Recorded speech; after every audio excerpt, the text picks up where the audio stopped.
জেনা এমন একটা পাপ, যেই পাপ থেকে যদি কোনো যুবক নিজেকে বাঁচাতে পারে, আল্লাহ পাক তাকে সাক্ষাৎ মৌতের হাত থেকেও বাঁচাতে পারবে ইনশাআল্লাহ।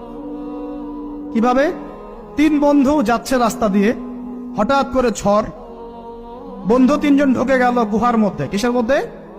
গুহায়, যে পাহাড়ি এলাকায় আপনারা থাকেন যারা, গুহার মধ্যে। হঠাৎ করে পাহাড়ের পাথর দিয়ে গুহার মুখটা বন্ধ হয়ে গেল। এখন খোলার কোনো অপশন নাই। সবাই বলছে এখন 3 জন, এখন তো আমরা বের হতে পারবো না।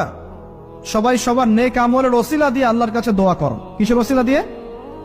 নেক আমলের ওসিলা দিয়ে দোয়া করতে হয়। হাদিস। এই ছেলে বলছে, যুবক ছেলে, আল্লাহ, আমার একজন চাচাতো বোন ছিল। কে ছিল?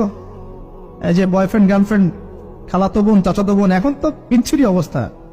এখন এমন একটা অবস্থা, পশ্চিমা সভ্যতার রিপোর্ট গুলো পড়ে দেখি, ভাইও বোনের সাথে জেনা করে।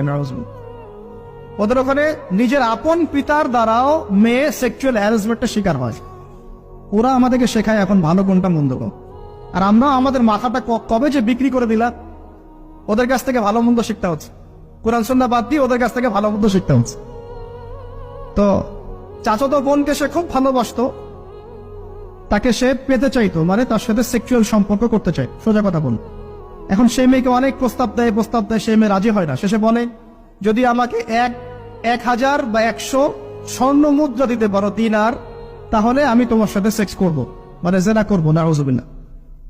তো সেই ছেলে অনেক কষ্ট করে এই টাকাগুলো বা এই দিনারগুলো অর্জন করে, কামাই করে, দিনরাত পরিশ্রম করে, ঠিক আপনারা যেমন করছে না। তো এরপর সে তার স্বর্ণ মুদ্রা দেয়, দিয়ে বলে যে এখন আমাকে আমার কাজ করতে দাও। তখন সেই মেয়ে রাজি হয়।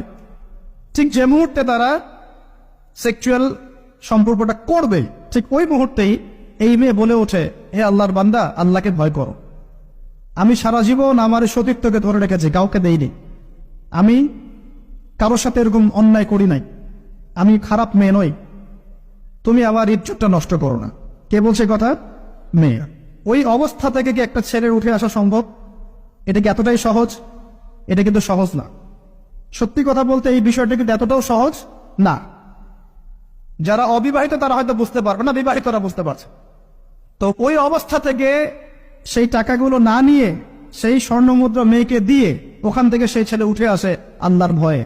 সে এখন গুহার মধ্যে আটকা পড়েছে, আল্লাহকে বলছে, আল্লাহ, ওই দিন ওই কাজ যদি তোমার সন্তুষ্টির জন্য করে থাকি, আজকে আমাকে মৃত্যুর হাত থেকে বাঁচাও। সমস্ত পাথর তপ করে সরে গেল বন থেকে। এটা কিন্তু কোনো গাল গল্প না, এটা বনু ইসরায়েলের ঘটনা, সত্য ঘটনা। এই হাদিস থেকে আমি আপনাকে দলিল দিচ্ছি যে যদি জেনার মতো পাপ থেকে আপনি আমি সরে আসতে